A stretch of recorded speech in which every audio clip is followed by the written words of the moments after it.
Last night, opening night for NBA, man. Y'all unveiled y'all's ring. You know, I That was respect nice, it. man. I I teared respect up. it. And I you know teared what? up. I'll give y'all more respect after the way y'all played last night. Mm-hmm. Just because the Knicks literally built their whole team around beating the Beating Celtics. us. Yeah. And then y'all just came out and thumped them like that. Yeah. But y'all are really hitting y'all strides. Y'all championship window actually might be a lot bigger than I thought. Yeah. It depends on health, but I mean, Kristaps is out right now. But I mean, bro, y'all, barring any significant injuries, bro, y'all are in Game 7 of Eastern Conference Finals at the least. Yeah, Shams, who's the new head analyst. Woj, yeah. Yeah, he's the new Woj. It's not the same, really. Not is at it? all. No, but Shams said, he said from what he's hearing and what he sees, don't be surprised to see the Celtics do more than just banner 19. Don't be surprised to see them continue this. So I mean, whether that means players taking smaller contracts or whatever the deal may be, I trust Brad Stevens, man. I think he's a genius, and Mazzulla as well as a coach, he's fantastic. So Yeah, honestly, I wasn't sure how I felt about him, but now I really love his mindset, and he's a sicko. he's a sicko. He's a sicko. And that's what you That's love what you to need, see, bro. and that's what you need. Yeah. You need those different guys. I mean, you think of every storied head coach. I mean, you got Phil Jackson, you got Pat Riley, you got Greg Popovich. I mean, those are just three of the might be the three greatest. Yeah. They're all a little weird. They're a little off. There's strange, something yeah. not right with them. And Mazzulla, he's young, and so. I mean, honestly, if Jaylen Brown stayed through everything, because we were in ninth grade talking about Jaylen Brown was averaging 7 points as a rookie. I have the photo saved. And we were watching it. I was like, yo, Jaylen Brown is gonna be a superstar. He was 19 years old guarding Braun in the Eastern Conference Finals. Y'all's whole top 2, 3 were just out hurt, and he was just fearless. I was like, yeah, this guy in a few years. It's the mindset. And he's already declined to leave. I mean, he got a big contract, but he declined to leave, where he definitely, in my opinion, would have been a top 3 MVP candidate if he went to a lesser team and brought them to another level. If he's already stayed through that and won a ring, and Tatum has stayed, and they're both cool with that, I mean, I don't really see why they would ever leave. Yeah. There's no reason to right now. I mean, they're the best team in the NBA. They give each other the respect that they deserve in terms of sharing the ball and playing their roles. Tatum obviously picked up a more Facilitator? Yeah, I'd say for sure, definitely. In the past year, he's okay with not having the ball. He's okay with making plays, which in the playoffs really should, because when he was off, fuck it, I'm a pass it. Yeah. People are still gonna respect my shot, so I'm gonna drive in, take 3 or 4 defenders, and dish it off. So I think everything is just clicking extremely well. Mazzulla, man, I love Mazzulla. Like you said, he's a sicko. He's a Celtics fan. He grew up a Celtics fan. Unlike those other coaches, he inherited a perfect team. He did. So it was already there. Phil Jackson did as well. That's true. Yeah, that's true. With the Bulls. That's true. I didn't hear that one. I heard I heard Pop. I heard Pop. Pop did not. I mean, Pop did walk into Tim Duncan and David Robinson, but they were far from perfect. Exactly. He did establish the culture there. But. Right. So, Mazzulla, just the mindset that he brings to the team. I don't know if you saw, but he's actually collaborated with soccer stars and like Thierry Henry and I know you know that. I know you know that. You know Thierry Henry. I do too, bro. Pep Guardiola, who's the coach of Man City, and even though it's a different sport, he's asked them, you could see them giving tactics to him before the games and in preseason. He was asking them for tactics, and although they're different sports, he's using that and he's combining it with his basketball knowledge. Guardiola. Yeah. But yeah, man, I just think his mind works differently, and I think it's perfect for our team. Yeah, he's weird. But on the other side, though, I was going to say, let's talk about the Knicks a little bit. Yes, sir. The Knicks, So their offense was very good. You know, they shot extremely well last night. It's just we shot better, and I think part of that was due to their defensive issues. I think they have some serious things to worry about on the defensive side of the ball. I don't think so. I mean, the Knicks have OG, who is an amazing defender. Macau, who was a DPOY candidate for 2 years on the Suns. Cat, who is a good defender. He just seems soft. Yeah. Josh Hart, who's a great defender, and Brunson, who is not a horrible defender. I really don't think that last night said anything about them. I think last night just said more about y'all. That's really how I looked at last night. That. They have work to do. They have clicking to do. Oh, yeah, no, I mean, they'll click for sure. And those guys, they don't have load management guys. They have guys that play 70 to 80 games a year and that want to play. They have people that love ball. I mean, they got they got Josh Hart, I mean, their superstar is Jalen Brunson, and he still has that dog mindset where he has something to prove. Yes, for sure. So, I mean, I think that in the end of the year, that could be the Eastern Conference Finals, and that would be a hell of an Eastern Conference Finals. Yeah, absolutely. I can see that going to 7. Yeah. In the long run, I think that they'll win the trade versus Minnesota just because of Julius Randle's tendencies to not get back and not defend hard. They didn't really look like, I mean, I'm talking about the Wolves right now. They didn't really look like the team that they were last year. If Julius Randle isn't giving you much on offense, I don't know, maybe I'm wrong, but I don't know when he's ever been one to give you a lot on defense. Yeah. But, I definitely think the Knicks won the trade. I don't really feel, any type of way. I think that the Knicks and Celtics, I think the Celtics are definitely 60-plus wins. I think the Knicks are definitely 55-plus wins. I think that they will both be top 3 seeds in the East. But, yeah, that's all I have to say about I think that. the Knicks, I think more so their problem isn't just generally like the defensive side. I should have specified that. It's more the perimeter defense, which we have probably the best 3-point shooting team in the league right now. No doubt. 1 through 5, we play an outside offense. Right, everybody that steps on the court for y'all can shoot threes. Even Luke Cornett, who doesn't even shoot threes anymore, he can shoot used threes. to be a 3-point shooter. On the Knicks, he shot threes. Yeah. No, but we play an offense where 1 through 5 is sitting on the outside, and when you see that, you're like, oh, but when they miss, who's getting a board? Like they're not going to be able to get inside to get that board. The thing is, we were getting 2+ offensive rebounds per possession against the Knicks when we were missing last night. Yeah. So it's just the fact that like the Knicks, if they want to compete with the Celtics, they're going to have to step up in that department because we're going to hit those shots. And if one person is off, we got 4 others that are going to hit it. Bro, y'all play. I saw a tweet. Somebody was saying, I really hope that the Celtics, the way they play, isn't the new style of ball, but it is. Because y'all play ball the right way, but also the modern way. It's like they play hard and they hustle, but they still want to look for a 3. The three is the big part of the game, man. It's like a mix of like the Spurs from the Manu and Tony Parker and Tim Duncan era mixed with the Warriors from a few years ago. And that's how teams are going to try to play now. Yeah. That's how you win. The 3s are going to score you more points than the 2s. Yeah. And if you're playing hard and going for offensive rebounds, then why wouldn't you? Yeah. Exactly. So I think the Knicks, this is their first game together in the regular season. So there's plenty of time for them. I don't think we're insanely I don't think we're like that many levels above them.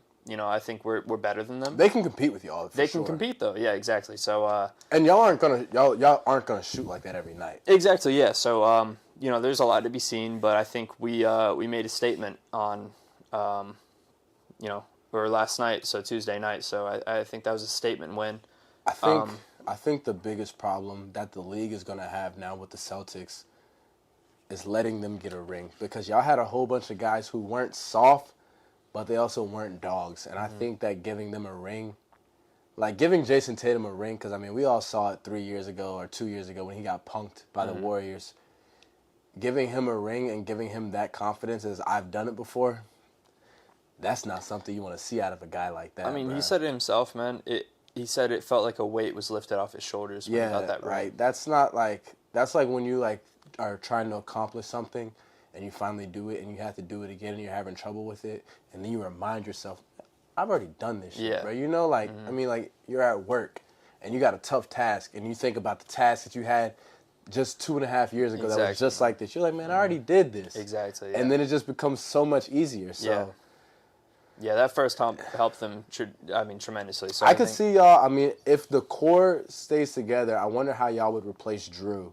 Because Drew's not going to play another 3 years. He'll play I think he's locked down for another 3 years. Really? Yeah, I think he's going to start declining eventually just because of age. Yeah. I think we're looking to draft somebody to replace him. You know who's a guy? And this is a shot in the dark. And this is some sicko knowledge right here. There's some shit to like look back on in a few years. This is some sicko knowledge right here. Hear me out right here. After his rookie deal ends and the Spurs bring in another free agent and they don't re-sign him, Stephon Castle, max contract to the Celtics. I like that, dude. I like that a lot, actually. Do you know who that is? Of course I do, man. He came in last year with a lot of hype around his name, but it was a little bit overshadowed by Wemby. But he's a rookie this year. Oh, okay, yeah, but this year, I mean, yeah. He came in this year, and people were pretty hyped about that. Oh, he's nice, bro. Yeah, yeah. He's really nice. But he's coming in playing with Wemby and with Chris Paul. He's going to do a lot of learning this year playing under somebody like CP3. Yeah. But I think he's going to be a dog, man, honestly. Yeah, he's nice. Bro. Yeah. And, that could be somebody, if we still have the core and we just need to replace somebody like Drew. He's like the Marcus Smart Drew prototype. Exactly. You just need a good defender. That can score. That can score when he needs to. Bro, y'all literally just went out and got a better version of Marcus Smart when y'all got Drew. That's what I said. Whenever we lost Marcus Smart, I mean, we didn't record it, but I remember telling you, I didn't post it in time, but we recorded it. I remember. I remember. Only replacement that we have is Drew Holiday. That's the only upgrade that we can get from Marcus Smart. I just Smart. didn't want to really, acknowledge it, I'll be honest. It is proven with how he played in the playoffs and in the finals, man. A couple games where he scored 20 plus, made a key steal against the Pacers too. He's going to be hard to replace, but somebody like Castle would be great. Let's move on to the Lakers, man. Lakers. Another statement win. I mean, they look good. The Lakers. So my biggest thing about the Lakers the last few years is they can score inside. They've always dominated inside. I mean, you got Freight Train James and you got AD. So they've had the inside locked down. But even since they won their last championship, the NBA has even shifted more so since then to three-point shooting. And I just feel like they haven't moved away from that. And they haven't had a coach to transition them to that over. But if you watch the game versus the Wolves, the commentators just kept mentioning over and over and over how J.J. Redick stressed that they need to shoot more threes. And I believe that's an analytical thing as well as just an eye test thing because they were playing against teams like the Nuggets and they were going down and getting a bucket every time, but then the Nuggets are coming down and getting three that fast. Yeah. And if you're taking 20 seconds to get two and I'm taking 11 seconds to get three, I'm going to end up winning. I don't care how nice your in and out Euro reverse layup and one by LeBron missed the free throw is. We're getting three. Yeah. And that's the Lakers' biggest problem. And they went out and got Dalton Connect. They got Gabe Vincent. They actually have him as he missed damn near the whole season last year. Yeah, right. And LeBron has been increasing his three-point shooting the last 3 to 4 years. Got AR-15 too. Yeah, AR-15. AD has been shooting more threes recently. So they're going to need a big year from AD this year, I think. They're going to, but I think their biggest problem is we know you can score inside. Yeah. Shoot more threes. Shoot more threes. Hit more threes. Yeah.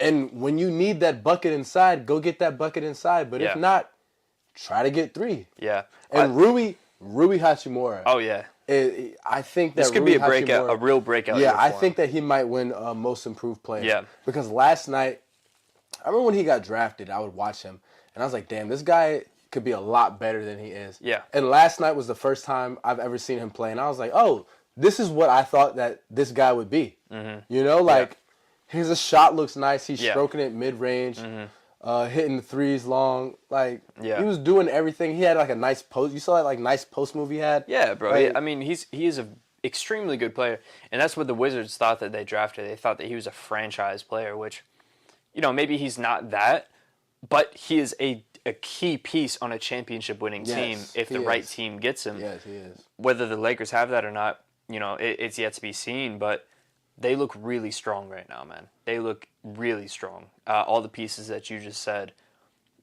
if they click and if they start hitting threes and start keeping up with these three-point shooting teams, I mean, who knows? They could end up in the finals. Yeah. I think that the Lakers' biggest problem right now, and this is going to sound funny, if they could get some stronger guard play on defense, which LeBron's son is a guard whose biggest strong suit is defense. If they could get that and probably a little bit more distributing as well with a guard, I could see them in the finals because they've always had a talented roster, but they've been getting there, but they just haven't had it. But I really think like with JJ Redick as coach, a lot of people said it was a gimmick or not the right move. But last night, you could just see that he was locked in. Yeah. And also, Bron has always had coaches that tried to pander to him. But J.J. Redick is from the same era as Bron. Right. And Bron has the greatest on-court knowledge. But as far as analytics and a new mind, I think J.J. Redick might have him beat there. I was going to say, I think in Redick's head, he knows that Bron is obviously the better player than him, right? But I think on a basketball IQ standpoint, we saw it on the podcast, I think that he thinks he's on level playing grounds with LeBron, and I think he definitely is. Or is definitely, like, challenging him there. Yeah, I mean, just because his natural ability, he can't do what LeBron does, but he knew what he could do. Yeah. And he knew how to be the most efficient at what he can do. Yes. So, I think just his mind when comparing to LeBron's is at the same level, if not more, and he knows that. And he knows he's not going to be told by LeBron what to do. Yes. And LeBron knows that too because he has that respect for JJ after doing the podcast with him, and I'm sure in the years before. And that's so dope because when they were on the podcast, it seemed like, they were talking for obviously like content reasons. But JJ was they were competing. And they're both sickos. I mean, they were obviously... It's like playing chess. Yeah, they were competing, but like you just said, like, JJ can't do the things that Bron does naturally. And some things that Bron does naturally, he'll go back and say he did it because of IQ. But he didn't do it because of IQ. He did it because of natural athleticism. He can do it. It's because he can physically do it. Like that one play where he was falling and like he went like between the legs and was like falling. And, like I don't know if you know the play I'm talking about. Yeah. He like threw it up to Kyrie. Kyrie threw it up to him. He dunked it with the left. Yeah. Like he'll say, "Oh yeah, no, that was IQ." No, that's not IQ, Bron. That's you being a natural athlete. Or like last night, he was on a fast break and he literally ran a route. I don't know if you saw it. Ruby threw the pass. Bron was running. He stuck his right foot in the ground and went like that and cut in front of the defender. And Rui put the ball on the money. Yeah. Like, bro, that's not IQ, Bron. No. That's just you being a natural athlete. The best athlete in but NBA. JJ, those are the things that JJ knows all day long. But JJ Redick is just basically a Shane Hanley who's a fucking sicko that had more resources. Exactly, yeah. And he knew his game. And, I mean, he's just, like you said, man, he knew how to get open and he was going to hit the shot whenever he did get open. And he was constantly evolving and finding new ways. And I think that's going to help them so much in trying to become a three-point shooting team is because he's one of the best three-point shooters of all time. Top 10. So he knows how to create that space, and he's going to force that on his team over time. So, and bro, I don't know if you saw, he said he was so locked in that he didn't even realize the moment that he created by subbing in Bronny and Bron at the same time. I don't know if I fully believe that, but he is that much of a sicko that, like, he may have just been thinking about tactics when he did that. Well, honestly, as I was watching the game, the Lakers had a 17-point lead. And this can go two ways. I don't believe that's 100% true, but I believe that's a little bit true. And I also look at it as like, okay, I'm looking at it just from an unbiased standpoint. All right, we have a 17-point lead in the second quarter of the first game of the year. My rookie Dalton Knecht has already played. My second-round draft pick hasn't already played. What better confidence to give your second-round pick than to subbing him in the middle of the second quarter of the first game of the season? Yeah. Like, all right, like, cool, LeBron's son. But we're also, like yes, okay, it's LeBron's son. That's the reason he's on the team. We're also expecting productivity and to turn this guy into a good player. Right. And that's Yeah. the best way to kickstart that. The first game of the year, sub him in second quarter for meaningful minutes. While Yeah. we are blowing this team out currently, Right. these are extremely meaningful minutes. They can go on a 15-0 run and it's a game like that. Yeah. So he steps on that court. You got to play. It's not the last 3 minutes of the fourth quarter. Exactly. So I think he could have been looking at it from that. Let me get the young guy in. Let me get the young guy some Right. burn real quick. Let me get the young guy his first game. He's not thinking about, damn, when am I going to get my first Right. NBA minutes? Right. So while I think it could be 50-50. He's like, oh yeah, let me sub him. But also, I think he was thinking about it from a sicko standpoint, like, I'm building for the future. I think he was thinking about it ahead of time in a way that, okay, we're not going to just throw Bronny on with the rest of the third-string players. We're going to throw him on with LeBron James and the rest of the starters, and we're going to try to build him up because we know who his father is and we know what he can potentially reach. Obviously, he doesn't have the same physical attributes that LeBron has, but maybe he has the same mental. You know, we don't know yet. We haven't seen it. He has LeBron James as a mentor. He has JJ Redick as a mentor. He has anybody he fucking wants as a mentor, bro. JJ Redick was thinking, okay, I'm going to put him in with the starters, and I'm going to try to build this kid up, you know? We're up by 17. What do I really have to lose? So I think that's where his head was at. And then I think after the fact, he was like, okay, this is also a cool moment, his father and son. That's what I'm saying. I don't think, and JJ Redick is also very in tune with the media. Like, JJ Redick sees everything that, like, Twitter talks about, TikTok. Like, he's very, like, in sync with that. But I also think that since he's so in sync with that and since he loves the game, I think it's made him take this job even more serious. Right. Because he knows everybody's like, man, fuck, they only gave me the job because me and Brian got the podcast together. Yeah. And you can see that on the sideline last night. He's like, yo, no, fuck that. Like, that competitor in him came out. He's like, I want to prove everybody wrong. Mm-hmm. So I'm really excited for the Lakers this year with JJ Redick as a coach. Yeah. And I'm really excited for his coaching future because I think now, you know, and I'm no one. I played a year of D2 and a year of JUCO. I went to a fucking men's volleyball game, a high school boys volleyball game, and the competitiveness that I was seeing on both sides just fucking like lit me up. I started sweating and I was just sitting there just watching like boys play volleyball, bro. And I think that JJ Redick being like back in that environment after spending like a year and a half or 2 years away took him up that notch, man. That's what I'm saying. Yeah. Like he's like a tiger, like just like staring at prey, bro. Yeah, that's right. Like, so I'm really excited for the NBA this year. I mean, the NBA is definitely watered down a little bit. It is, yeah. But there are a lot of interesting storylines this year. Absolutely. There's a lot of moving parts. There's no guarantees this year. I'd say that for sure. Yes, definitely. Yeah. As much as I want to be biased towards my Celtics, I mean, there's a lot going on. Yeah. There's a lot going on. There are zero guarantees, and we'll be here to talk about it the entire time. A double cracking.